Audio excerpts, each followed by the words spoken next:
Tapping కేసులో SIT విచారణ వేగవంతమైంది. Jubilee Hills PS లో సిట్ విచారణకు శ్రవణ్ రావు హాజరయ్యారు. పలు పత్రాలు, ఫోన్లతో మూడోసారి విచారణకు శ్రవణ్ రావు హాజరయ్యారు. ఇక ఈ విషయం గురించి మరింత సమాచారం మా కరెస్పాండెంట్ కుమార్ అందిస్తారు. చెప్పండి కుమార్.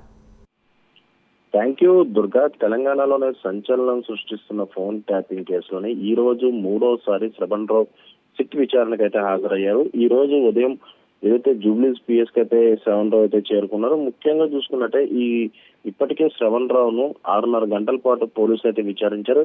అలాగే మరొకసారి ఈ రోజు కూడా ఉదయం నుంచి కూడా పోలీసులు అయితే శ్రవణ్ రావును అయితే ప్రశ్నిస్తున్నారు.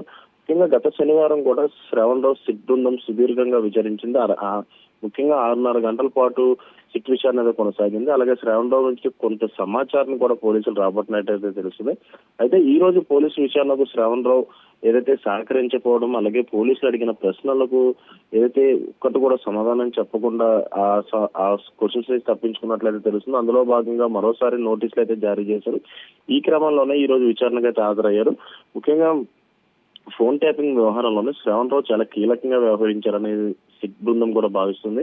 ఫోన్ ట్యాపింగ్ కేసులో ఇప్పటి వరకు కూడా 6 నిందితులుగా ఉండగా, అందులో 6 ఏదైతే పోలీస్ డిపార్ట్మెంట్ కి చెందిన వారే. కేవలం శ్రవణ్ రావు మాత్రమే ప్రైవేట్ వ్యక్తి అయితే మనకైతే తెలుసు. అయితే పోలీస్ శాఖ వ్యక్తులతో శ్రవణ్ రావు కుమ్మక్కై ఏ విధంగా ఈ ఫోన్ ట్యాపింగ్ వ్యవహారాన్ని నడిపించారనే దానిపై సిట్ బృందం ఫోకస్ చేసింది. కొంతమంది కాంటాక్ట్ లిస్ట్ ను శ్రవణ్ రావు సిబిఐ అధికారులకు ఇచ్చినట్లు కూడా తెలుస్తుంది. అయితే ఎవరు ఈ కాంటాక్ట్ నంబర్స్ ను సమకూర్చారు, రాజకీయ నాయకులకు సంబంధించి కాంటాక్ట్ వివరాలతో పాటు వారి సంభాషణలు వినాలని ఎవరు శ్రవణ్ రావు సూచించారనే అంశాలపై సిట్ బృందం ఏదైతే ప్రధానంగా దృష్టి సారించిందని తెలుస్తుంది. ముఖ్యంగా శాసనసభ ఎన్నికల ముందు సీఎం రేవంత్ రెడ్డికి చెందిన బంధువుల ఫోన్ నంబర్లు సేకరించి వారి ఫోన్లపై కూడా నిఘా ఉంచినట్లయితే తెలుస్తుంది.